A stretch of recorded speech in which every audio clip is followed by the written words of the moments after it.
In the name of God, the most compassionate, the most merciful, Mr. Secretary General, Madam President, distinguished representatives, ladies and gentlemen, the theme of this year, and I quote, "Better Together, 80 years and more of peace, development, and human rights," unquote, is in truth a summons to solidarity and to a shared vision of a brighter future. Our religious conviction, as well as the call of the prophets, rests upon the equality of the rights of all human beings. That which renders man more worthy is piety, namely truthfulness, wisdom, purity, and benevolence. The bedrock of all divine religions and of the human conscience is this golden maxim: that which you would not approve for yourself, do not approve for others. Jesus Christ, peace be upon him, once said, "Act towards others as you would have them act towards you." The Prophet of Islam, peace be upon him, said, "None of you is a true believer unless he desires for others what he desires for himself." The sage Hillel, the elder, expressed the essence of the Torah as such: "That which is hateful unto thee, do not do unto thy fellow." In the traditions of the Orient, likewise, the central teaching is this very principle, and secular schools of ethics grounded in reason and conscience have arrived at the same conclusion. Excellencies, is this the state of our world? Let us behold the past 2 years. The world in these 2 years was witness to genocide in Gaza, was witness to the destruction of homes and repeated violation of sovereignty and territorial integrity in Lebanon, was witness to the devastation of Syria's infrastructure, was witness to assault against the people of Yemen, was witness to the forced starvation of emaciated children in the arms of their mothers, was witness to the assassination of Iran's scientists, was witness to the surreptitious raids infringing upon the sovereignty of nations, violating the territorial integrity of states, and openly targeting leaders of people.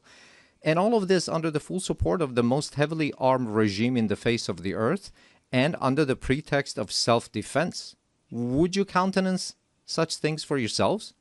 Who is the disturber of the stability of the region and the world? Who is the actual threat against international peace and security?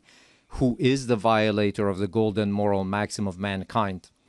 Excellencies, ladies and gentlemen, you all bore witness that this past June, my country was subjected to a savage aggression in flagrant contravention of the most elementary principles of international law.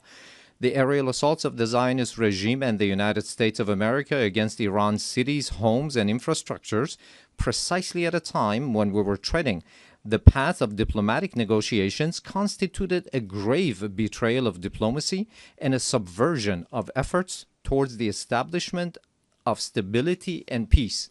This brazen act of aggression, in addition to martyring a number of commanders, citizens, children, women, scientists, and intellectual elites of my country, inflicted a grievous blow upon international trust and the very prospect of peace in the region. Should we fail to confront such perilous breaches of international norms, these aberrations shall spread to engulf the world. The assault upon nuclear facilities under safeguards and international supervision, the open attempt to assassinate leaders and duly constituted officials of UN member states, the systematic targeting of journalists and members of the press, and the killing of human beings who solely by the reason of their knowledge and expertise are converted into military targets. Again, would you countenance such acts for yourselves? With this behavior, they have killed at the very least over 35,000 innocent civilians in Gaza. They have deprived them of food, drinking water, medication, and proper health care. Those who have perpetrated such crimes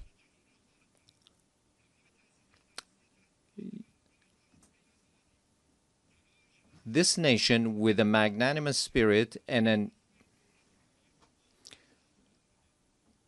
the systematic targeting of journalists and members of the press, and the killing of human beings who solely by the reason of their knowledge and expertise are converted into military targets. Again, Would you countenance such acts for yourselves? Those who have perpetrated such crimes must know that Iran, the most ancient continuous civilization upon the face of the earth, has ever stood steadfast against the tempests of history.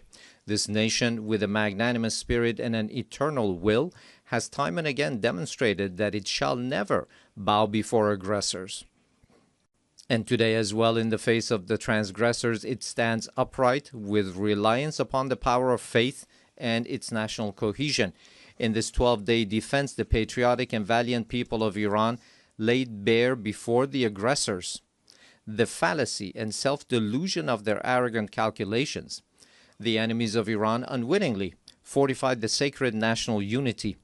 The people of Iran, despite the most severe, protracted, and crushing economic sanctions, psychological and media warfare, and persistent efforts to sow discord, at the very instant the first bullet was fired upon their soil, rose in unison in support of their valiant armed forces, and today they continue to honor the blood of their martyrs.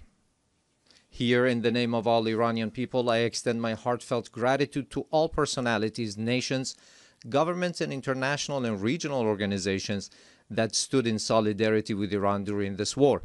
Ladies and gentlemen, today, after nearly 2 years of genocide, mass starvation, the perpetuation of apartheid within the occupied territories, and aggression against its neighbors, the ludicrous and delusional scheme of a greater Israel is being proclaimed with brazenness by the highest echelons of that regime. The scheme encompasses vast swaths of the region.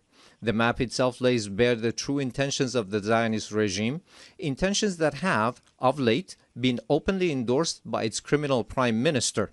None in the world is secure from the aggressive machinations of this regime. It is manifest that the Zionist regime and its sponsors no longer even content themselves with normalization through political means. Rather, they impose their presence through naked force and have styled it peace through strength. Yet, this is neither peace nor power. It is nothing but aggression rooted in coercion and bullying. But we envision our powerful Iran alongside powerful neighbors within a strong region with a radiant future.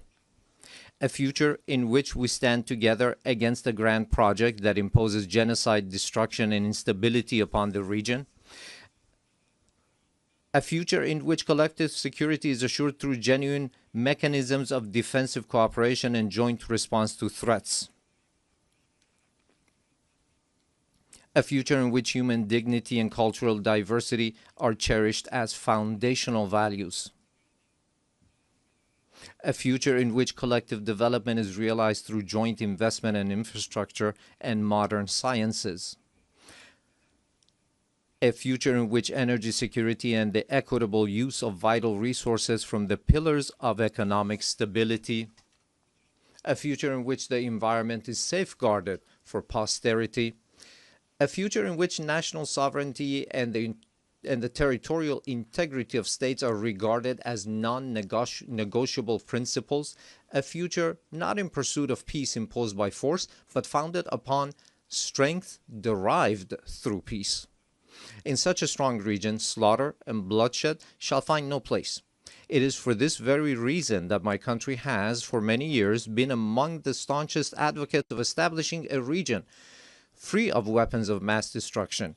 Yet those who themselves possess the largest nuclear arsenals and who, in flagrant breach of the NPT, make their weapons even deadlier and more destructive, have for years subjected our people to pressures on the basis of spurious allegations. Last week, 3 European states, having failed through a decade of bad faith and thereafter by supporting military aggression to bring the proud people of Iran to their knees, at the behest of the United States of America, sought, by means of pressure, coercion, imposition, and manifest abuse, to reinstate against Iran the Security Council resolutions that had already been terminated.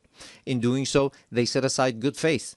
They circumvented legal obligations. They sought to portray Iran's lawful remedial measures taken in response to the United States' withdrawal from the JCPOA and to Europe's breach and utter incapacity as a gross violation.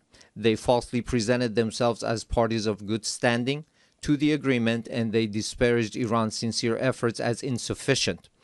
All of this was in pursuit of nothing less than the destruction of the very JCPOA, which they themselves had once held as the foremost achievement of multilateral diplomacy. This unlawful measure, which has also met the opposition of certain members of the Security Council, possesses no international legitimacy and will not garner the approbation of the international community. I hereby declare once more before this assembly that Iran has never sought and will never seek to build a nuclear bomb. We do not seek nuclear weapons. This is our belief based on the edict issued by the supreme leader and by religious authorities. Therefore, we never sought weapons of mass destruction, nor will we ever seek them. Whereas those who disturb the peace and stability in the region lies in Israel, but Iran is the one that is being punished for those actions. There is a poem that roughly says something to the effect that someone in one side of the world does something to disturb the peace and someone else is punished for those actions. Ladies and gentlemen, the Islamic Republic of Iran welcomes peace and stability. We believe that the future of our region and of the world must be built upon cooperation, trust, and shared development. In this framework, Iran supports the peace process between the Republic of Azerbaijan and the Republic of Armenia and hopes that its outcome shall be enduring and serve as a foundation for improved relations between these two neighboring states. Iran also hopes that the efforts to bring an end to the war in Ukraine may result in a just and lasting agreement between Russia and Ukraine and bring solace to the human suffering caused by this crisis. Iran welcomes the defensive pact between the two brotherly Muslim countries, the Kingdom of Saudi Arabia and the Islamic Republic of Pakistan, as a beginning for a comprehensive regional security system with the cooperation of the Muslim states of West Asia in the political, security, and defense domains. Finally, Iran condemns the criminal aggression of the Israeli regime against Qatar, which resulted in the martyrdom of a number of Palestinian and Qatari nationals, and declares its support and solidarity with the government and people of Qatar. Ladies and gentlemen, true security is not achieved through force, but through confidence building, mutual respect, regional convergence, and multilateralism grounded in international laws. Based on this foundation, a call upon all to practice listening to one another instead of raising voices, to re-examine the intellectual premises of polarization and political violence, which today ensnares not only the international community, but also renders societies internally with tension and turmoil. To uphold as the common denominator of all beliefs and cultures the principles that whatever we do not approve for ourselves, we should not impose upon others, instead of distorting concepts and narratives with biased interpretations.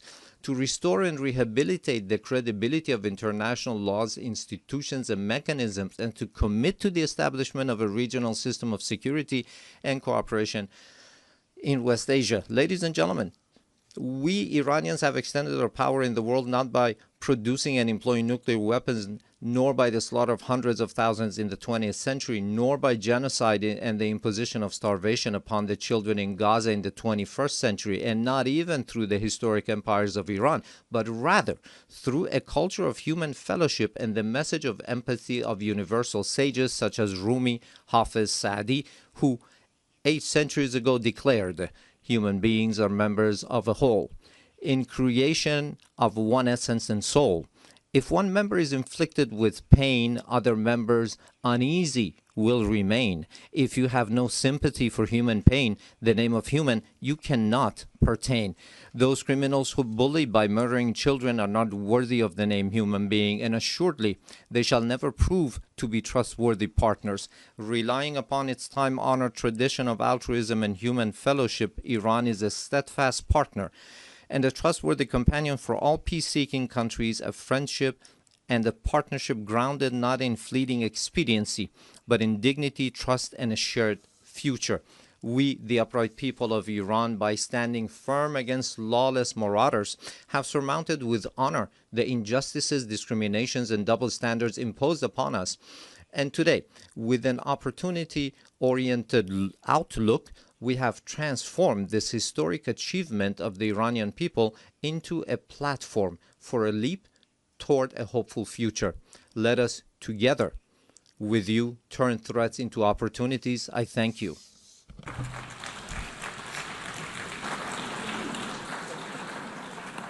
On behalf of the Assembly, I wish to thank the President of the Islamic Republic of Iran. The Assembly will hear an address by His Excellency José Raúl Mulino,